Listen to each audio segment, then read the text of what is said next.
Previously on Alane Uwake, Alice has been kidnapped. Alan, please help me. Alice? You'll do exactly what I say if you ever want to see your wife again. I can't tell anyone except my agent Barry. Damn it, Barry, they'll kill her! You're my best friend, and I'm worried that you're not right in the head. The ransom is a manuscript I supposedly wrote that's coming true before my eyes. It happened just the way it was on that page. So dark. I have found only a few scattered pages. I want the entire manuscript. The deadline is in 2 days. I found Mr. Wake's pages. Good girl. How the hell did she get her hands on the manuscript anyway? I don't know. She's resourceful. I told you you were too hard on her. Listen, I found out all sorts of interesting stuff while I was digging around. Yeah. Mr. Wake, it's Sheriff Breaker. We have an FBI agent here, Agent Nightingale. FBI? He's anxious to see you. You'd better come to the station. Okay, I'll be right over, Sheriff. Let's make this quick, huh? Help you folks? Name's Randolph. I'm the manager. We're looking for Rose. Works as a waitress down at the diner. Rose, sure. Nice girl. Who wants to know? I'm Alane Uwake. The writer, huh? I heard on the radio you were visiting. Well, I'll show you her trailer.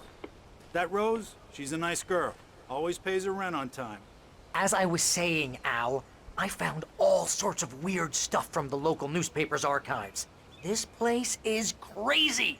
Disappearances, mysterious deaths, urban legends come true, and get this, most of this stuff takes place around Cauldron Lake. Well, you ain't wrong, mister. The Indians thought the lake was a doorway to the underworld. I'm the God-fearing type myself. I don't hold with that sort of thing. Yeah, okay. Anyway, there was an island there owned by a guy called Thomas Zane. Now, some of the articles I found about him make him out to be a famous writer, but I ran a bunch of searches, couldn't find a single thing he wrote. Zane was heavily into diving, so much so that the place came to be called Diver's Isle. But the volcano under the lake erupted in 1970, and Zane went down with the island.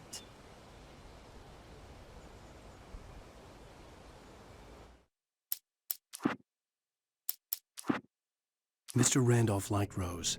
That little smile she had. How she was still sweet when life had tried so hard to make her bitter. It wasn't any of his business what she did in her trailer. But those strangers, the writer and his smart-ass sidekick, looked like trouble. And they'd been in there for hours, way past her normal bedtime. He reached for the phone and called the sheriff's station.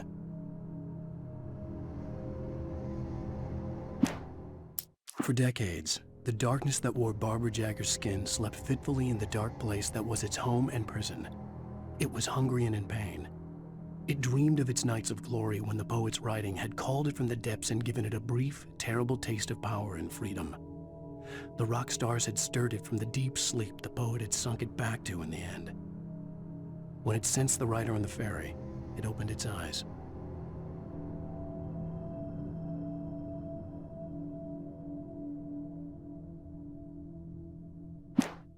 Nightingale stared through the broken studio window into the dark woods. He turned around, started to walk out, but Maine grabbed his arm. "Young man, you almost shot me. You don't shoot off rounds at people like that. What's the matter with you?" Nightingale shook his arm free, marched out. His cheeks burned with rage and humiliation. Sarah trusted her gut, and her gut said Agent Nightingale was an asshole. He felt wrong. And it wasn't just the smell of stale booze. It was in the way he flashed his badge, pulled rank, the look in his eyes when he wanted answers. Where was Alane Uwake? What was this about an accident? Where was his wife? And most importantly, why did she let Wake go? He wouldn't answer her questions. Federal business was all he'd say.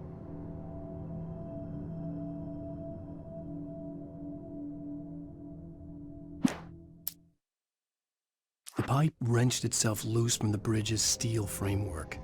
Wrapped in darkness, it floated in midair, twitching. For a moment, I didn't understand what I was looking at.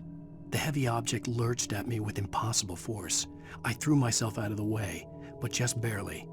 When I turned my flashlight on it, it shook in a dark rage before it flew at me again.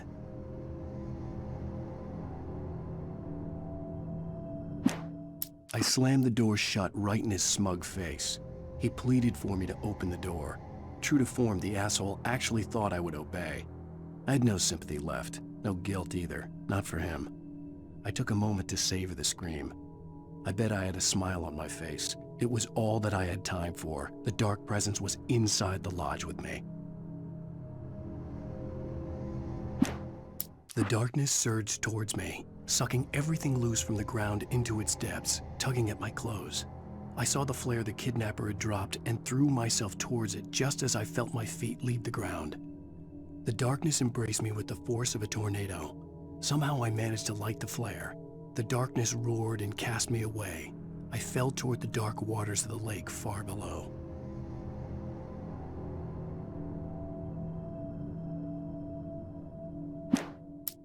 Rose didn't know how the strange old lady got in her trailer, and she looked wrong somehow. The woman showed her teeth in an approximation of a smile and traced a finger down Rose's cheek. "Pretty girl," she said. Rose felt as if she was falling asleep, but her knees didn't buckle. The crone spoke in a whisper, her words ice cold and dark in Rose's ear.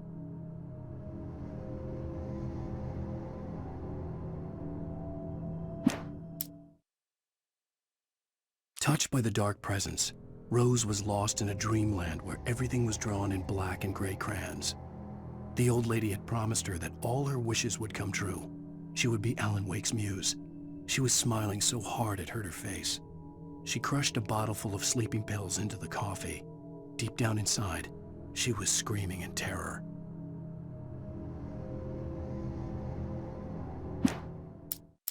The bulldozer's engine roared to life. Mud and rocks flew as it fought for traction. It crashed through the concrete wall and landed heavily in the yard. If it were an animal, it would have shaken its head after the impact, fixed its eyes on me, and charged. Of course, it had no head, nor eyes. Shadows crawled on its form, twisting it into a monster. Then, it came for me.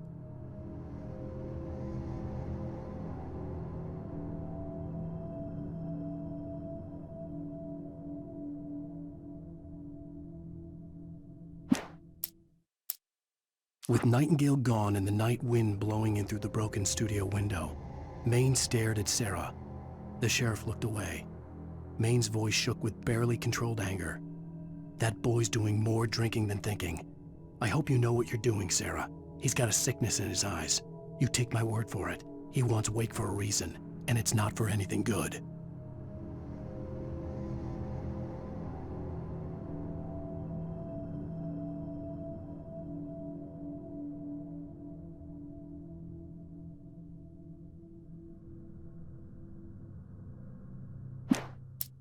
When Thomas Zane fell for Barbara Jagger, it happened fast. She was young, vibrant, and beautiful, full of life.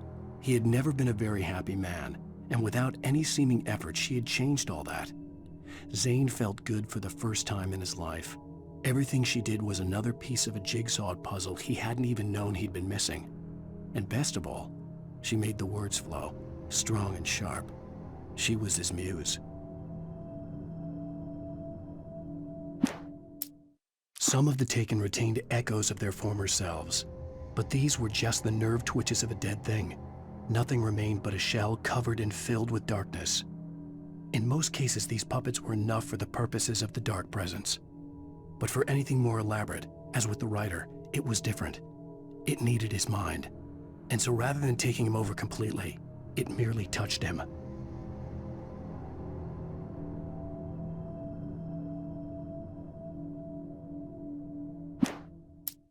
I stared through the bars of the jail cell. Barry stood behind me, swaying on his feet, looking as ill as I felt. Agent Nightingale stood on the other side of the bars with Sheriff Breaker. Nightingale had a stack of manuscript pages in his hand. He seemed unhinged as he gloated.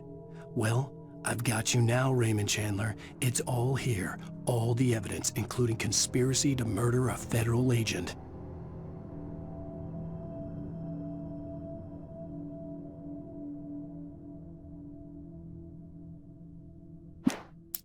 Things were never as simple in real life as in fiction. I had lost count of the times I had wished there'd be a clear reason for my writer's block, something to fight, something to lash out on. There wasn't. I was filled with doubt. I was nothing like the hero in my books. Alex Casey had gone through his life with single-minded determination. never wavering from his goal. Even now, I was angry at myself, angry at Alice, angry at Barry. I was fumbling and I had no plan.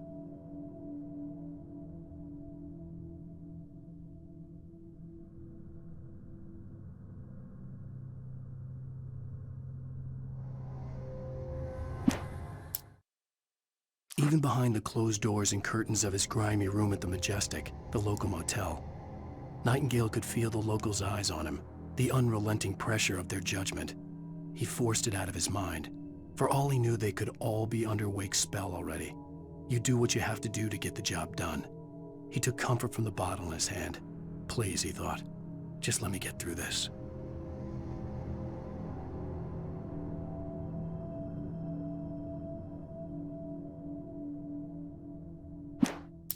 Maud had checked all of Stucky's rental cabins. There had been no sign of the Wakes. It was dark when he'd found their car parked at the end of the road by Cauldron Lake. It made no sense. They must have taken a wrong turn, but there was no sign of them, and the car had been there for hours already. Frustrated, Mott stood on the rotten ruin of the footbridge that had once led to Diver's Isle before it sank beneath the waves years ago. The boss wouldn't be happy.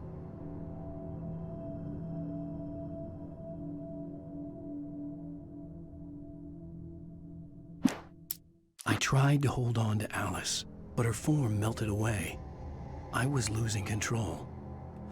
Dr. Hartman stood in her place. I wanted to hit him, but my arms were jelly. He smiled. It was a reassuring smile, and I hated him for it. I had to give you a sedative. Don't fight it. You went through another rough period. Right now, it's very important that you stay calm. We don't want you to have another episode. You're a patient at my clinic. Have been for a while now.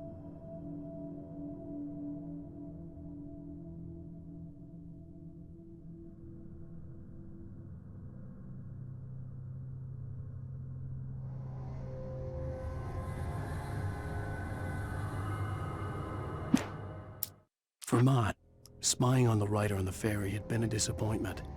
His boss had made Wake out to be something special, but Mott hadn't been impressed. He'd gotten a good long look at the wife, though, and he liked what he saw. Mott had fantasized about goading Wake into a fight, but it hadn't happened. Still, he'd get his chance to see if the writer had anything in him. He'd been promised as much. The hunters were big, thick-set men, confident and at home in the woods. They were feeling good, running on beer, ghost stories, and camaraderie late into the night. It did them no good, as they were taken by the dark presence, sucked deep into a darkness far worse than any ghost story they ever told or heard.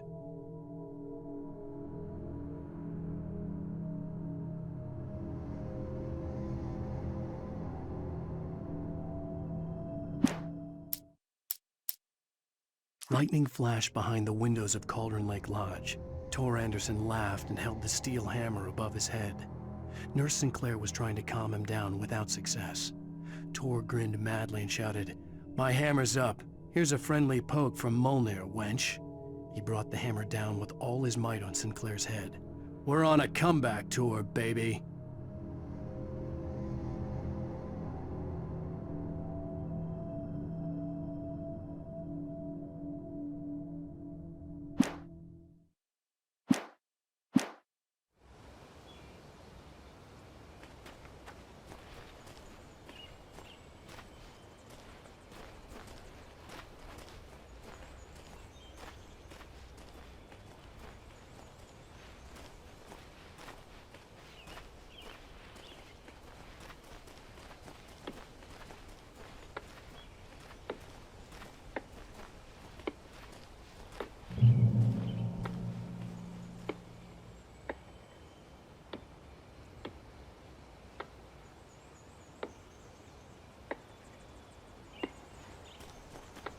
Come on, mister. I'll take you to Rose's trailer.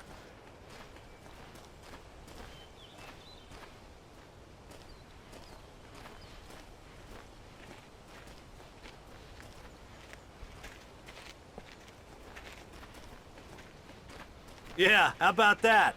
It was there in the morning, as if it had fallen from the sky. But it would take a tornado to lift something like that. We're damn lucky it didn't crush any of the trailers.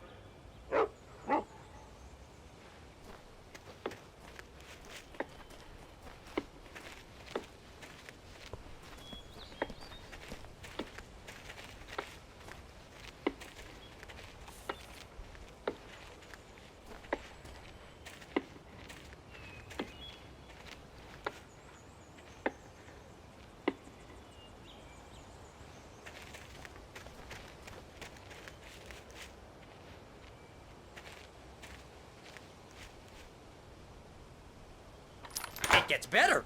A local girl, Barbara Jagger, drowned in Cauldron Lake just a week earlier. They were lovers. Sure, Jagger's a local spook story. The Scratching Hag comes for you in the dark. Childish stuff like that. Anyway, Al, I'm just getting to the best part. All of the articles about this stuff were written by Cynthia Weaver. I asked around, and she's that crazy bag lady you met.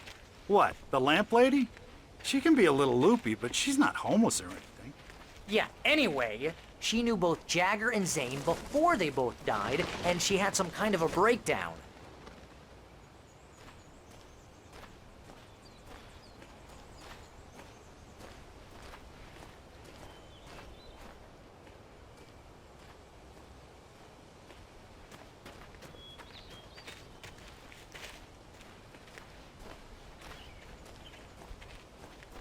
Well, mister, this here's Rose's trailer.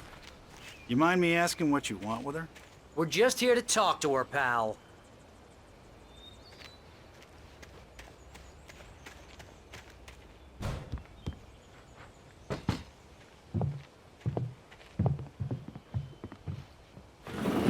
Welcome to... Oh dear, Mr. Wake. I'm so glad you're here. Rose, you have my manuscript? Oh. Oh yes. Yes. Please, come in. Hey, this is really good. Rose, Yes, my manuscript. I really need it. I understand. I know what you need. A muse to inspire you. Oh, for Barry? She doesn't have anything. Yeah, hey, Al? Al, what's... Oh... Barry! What? What?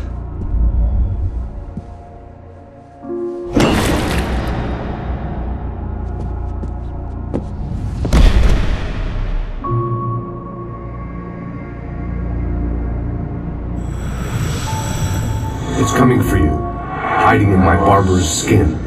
I'm too weak to stop it. You must turn the lights on. I promised I'd come visit you and your lovely wife. You must finish what you started. I insist. You must turn the lights on. Turn the light on. Back to work, boy.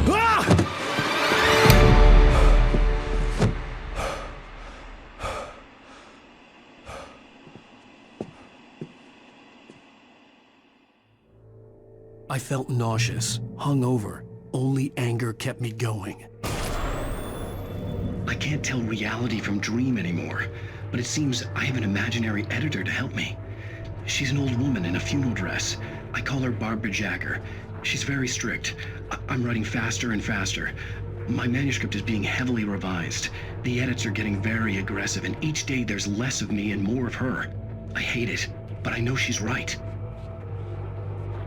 She promises me I can save Alice this way. She knows more of this than I do. About the complex incantation I'm attempting. About this place. She's worked with another writer under similar circumstances, Thomas Zane. The genre of the story seems to be shifting. It's turning into a horror story. I'm getting close. I can feel it.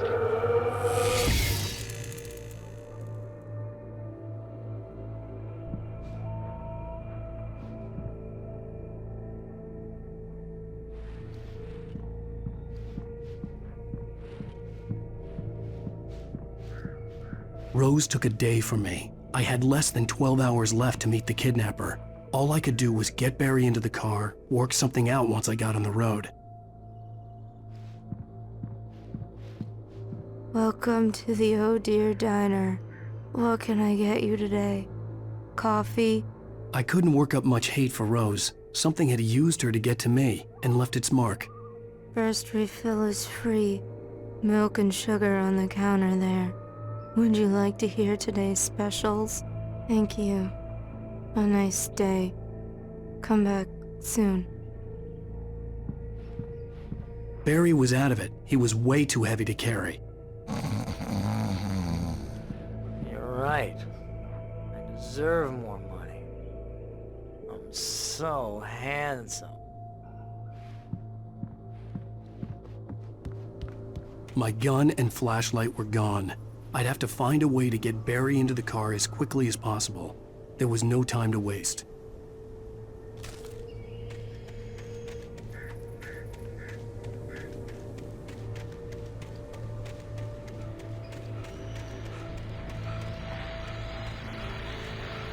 I just stepped outside to catch a breath of fresh air. Let me tell you, the weather's getting heavy. Nights like this make me especially glad I'm here talking to you and not home in bed. Once the weather takes a turn like this, I can't sleep at all. It's all tangled bed sheets and dark thoughts, punctuated by the occasional plunge into nightmare. Is it just me? Well, perhaps it is. But I hope I can make the night a little bit easier to get through. Caller, you're on KBF FM. Hey, Pat, it's Walt Snyder. What's on your mind, Walt? Well, I ain't the way you are, but, well, I can't sleep either, you know? I just been staring out the window here, trying to make sense of it all, but, I ain't been drinking either, you know? I just... Well, you sound like a man with a problem, Walt. Yeah, I had argument with Danny, and, then I got in trouble with the law, and, I'm just, well... I heard something like that, Walt. Yeah, well, Danny's my best friend, and, they let me out on bail today, and now I'm just alone here at the window, waiting. Man, and there's something in the air tonight, man. I was just outside looking up at the sky above our broadcast tower thinking the same thing. What are you waiting for, Walt? I don't know. Something's gonna happen. I think I better go. Well, Walt, maybe... No, thanks, Pat. Well, good luck to you, Walt. Hang in there. Let's take a little break, folks. This weather's really something else, huh? How can I be sure you'll walk away?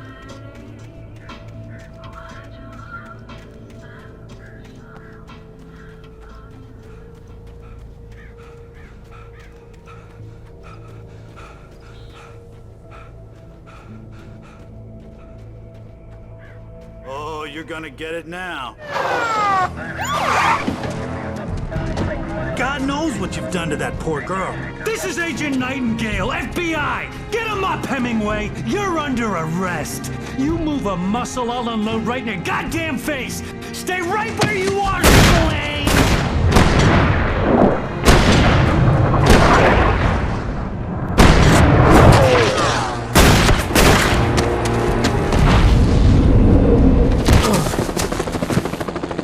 What are? I'm standing right here, you goddamn maniac!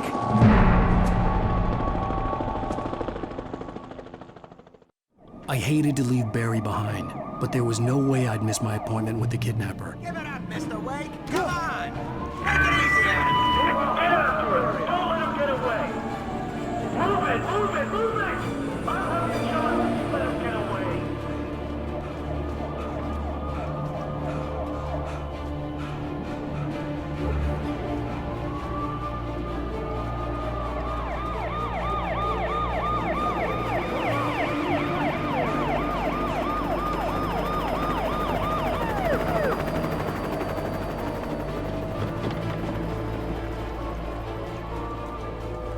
Stop running!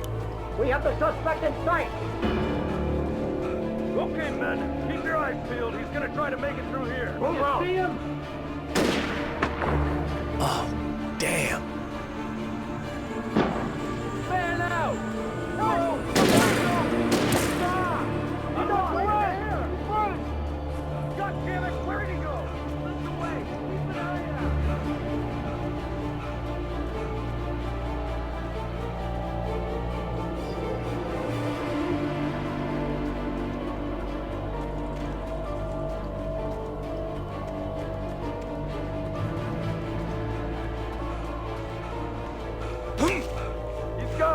Come on, guys. We need to head him off.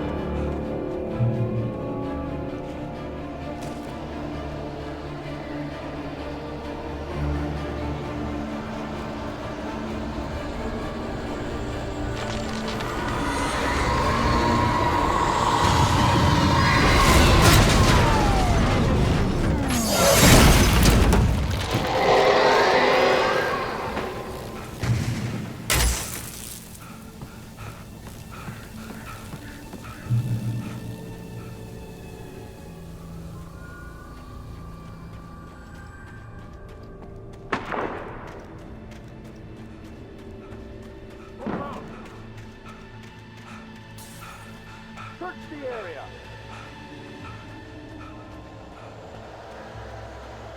Stay sharp.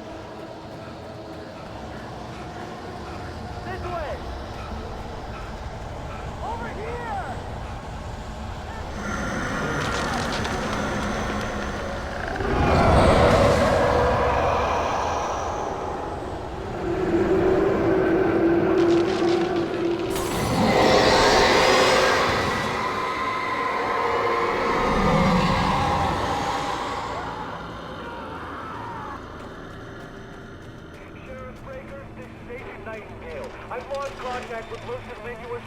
This horror was everywhere I went, circling me.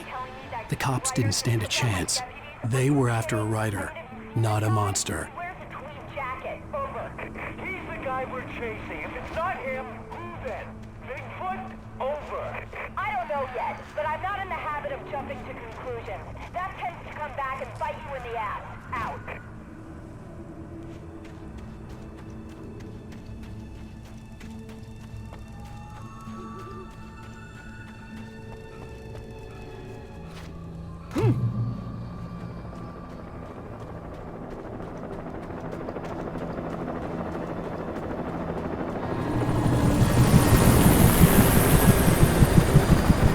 You on the ground. Hold it right there. There's nowhere to run. Freeze!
I could see the lights of the radio station in the distance.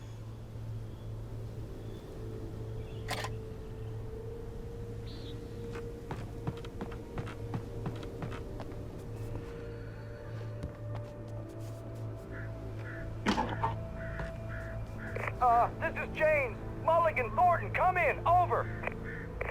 Thornton here. James, we got both Wheeler and Rose in custody. They didn't put up a fight or anything. Why, they were... Hey, what are you... Come on! Sit down and give me that. James, Mulligan here. Over. Go ahead, Mulligan. Over. We got Wheeler and Rose here. Wheeler's drunk or hopped up on something.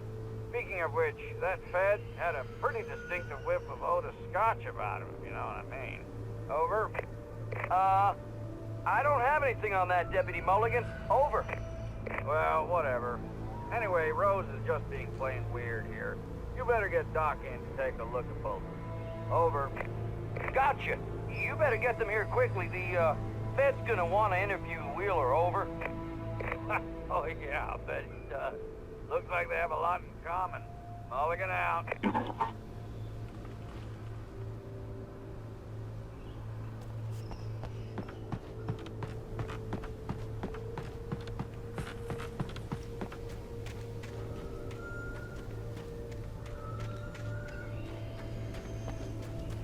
I imagined that the broadcast tower in the distance was part of the local radio station. Maine seemed like a decent guy. Perhaps he could give me directions to the coal mine.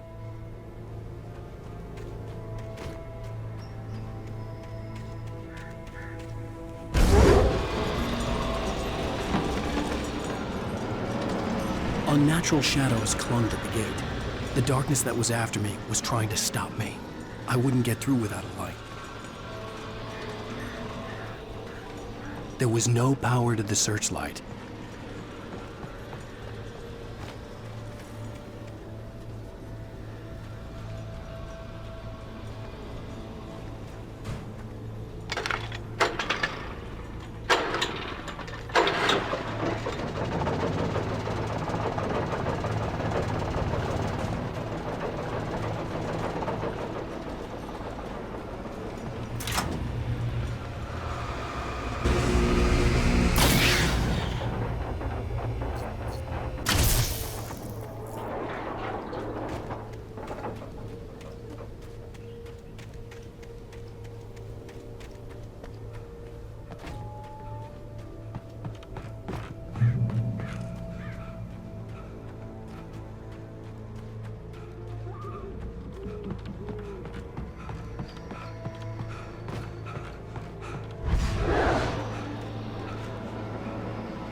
It took me a moment to recognize the flashing grenades.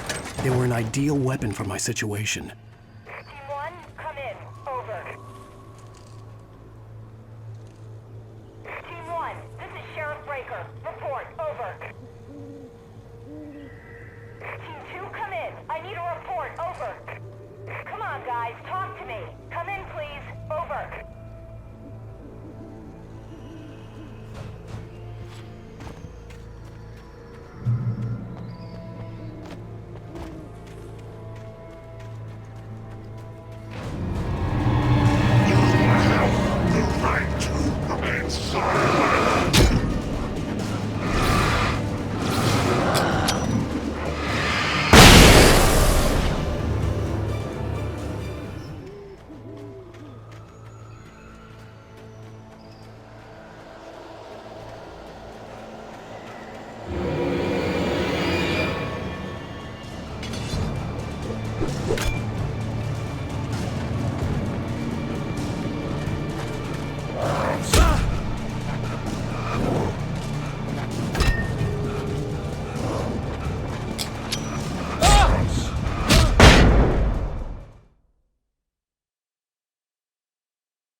And here's another call.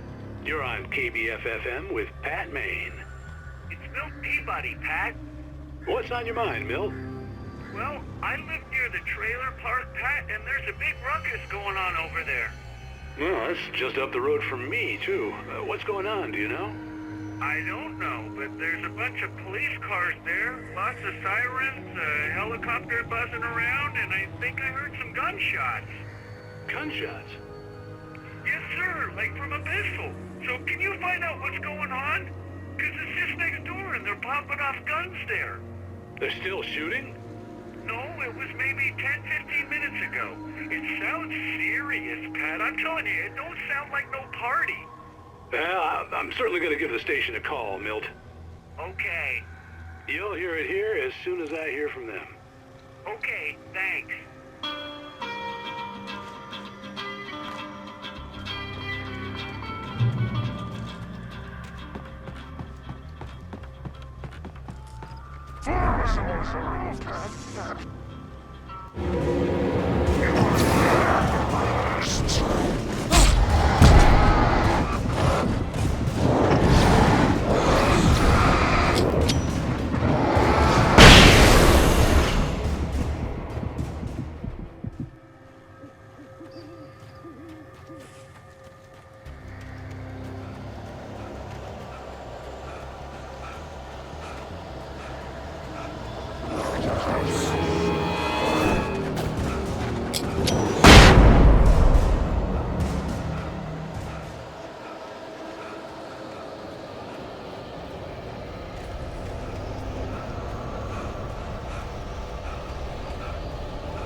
I hope Maine could lend me a car to get to the coal mine. Oh, why, hello, Lorna. What do you have for us?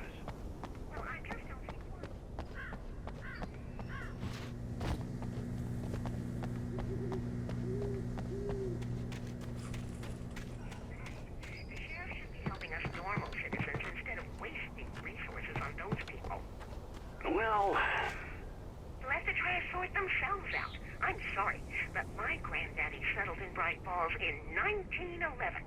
well, thank you very much for that compassionate viewpoint, Lorna. How can I be sure?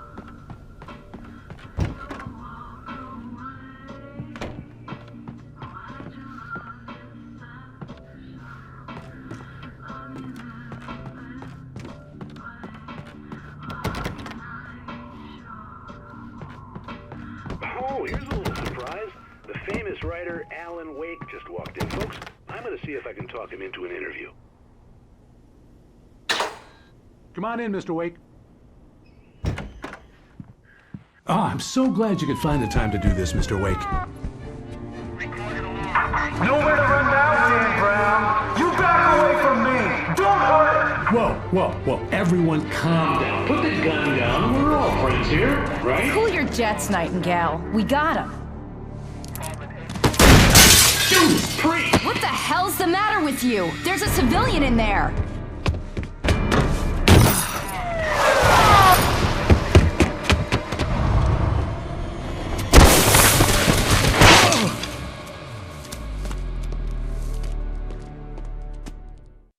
I'll get you yet, even if it kills me, you hear me? You hear me, H.P. Lovecraft? I had fallen off so many cliffs it was ridiculous. That's what you get for naming a book The Sudden Stop. It was probably good I hadn't had the chance to tell Maine where I was going. I'd have to lose the cops and find my own way to the mine.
There was no sensible reason for the power company work lights to be here. It was almost as if they'd been left for someone like me to use.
Hello?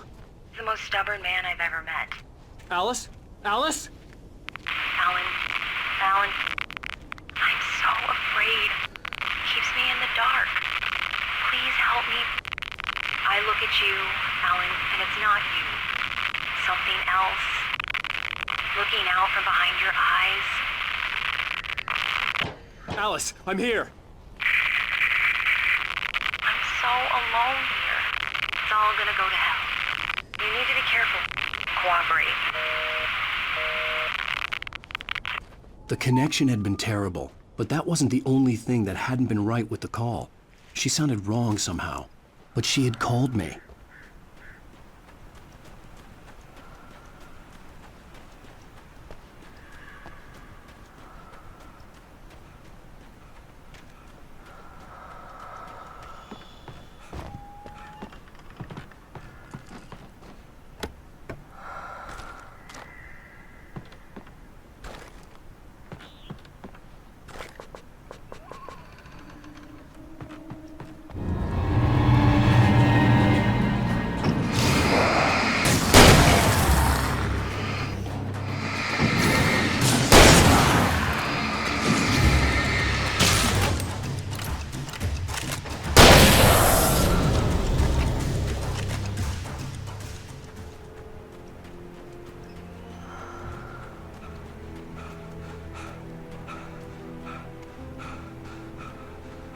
I could see a railway bridge up ahead and a warehouse of some sort on the opposite shore. I hoped I could find a car from there.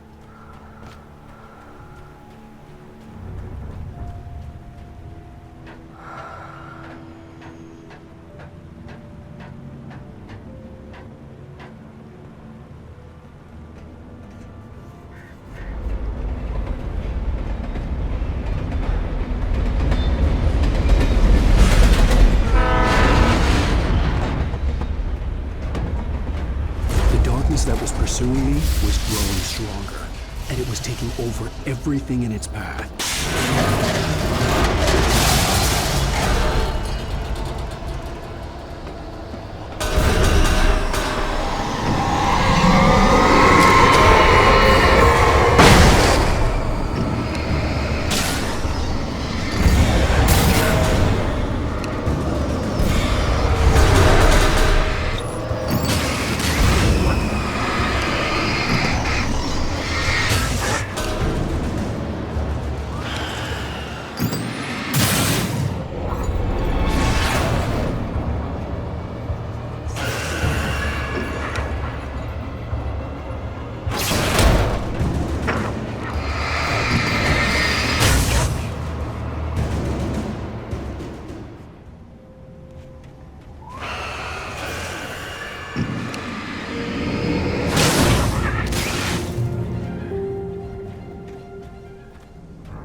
As a teenager, just starting to get interested in writing, Stephen King had been a source of inspiration to me. I thought about all the inanimate objects that had come to life in his books.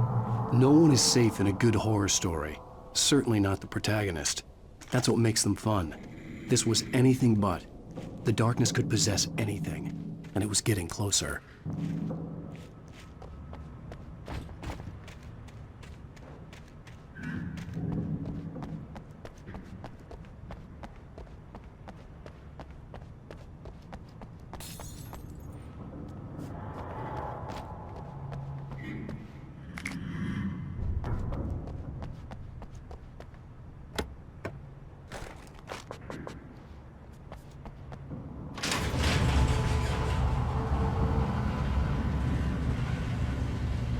Did you call 911?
We take the facts of our existence for granted, unaware that they are merely a thin veneer of desperate self-delusion, covering a vast cosmos of madness and horror. All too often, the stars are right. In Night Springs. Tonight's episode, a family occasion. Journalist Alvin Derlis' trip to study the local customs of an insular community in Night Springs has been less than successful. Until tonight. Well, I'm glad you changed your minds about this. Ancient customs, local mythology. My editor loves this kind of stuff. Well, Mr. Derleth, we don't want to feel like we're on exhibition. But you have demonstrated the seriousness of your intent. Oh, I am serious. Really, just do your thing. I'll stay out of your way and observe. Actually, I thought you could assist us. I'm afraid we are a man short. It would provide you with an intimate perspective. Could I really? Of course, Mr. Derleth. Well, I guess that's the least What would I have to do? Oh, here. Let me show you with a kiss.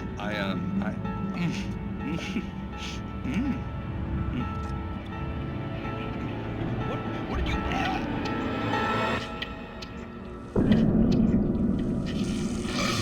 Oh, Mr. Derleth, you have well pleased Nixie Perka, the dweller in flesh. Your body shall host 1,000 young, and all shall be glory.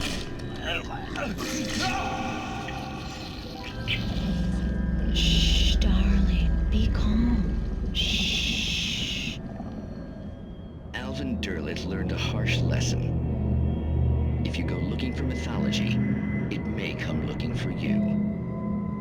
And such quests always bear fruit. Night Springs.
I had never been this glad to see the sunrise. I had a couple of hours to get to the coal mine.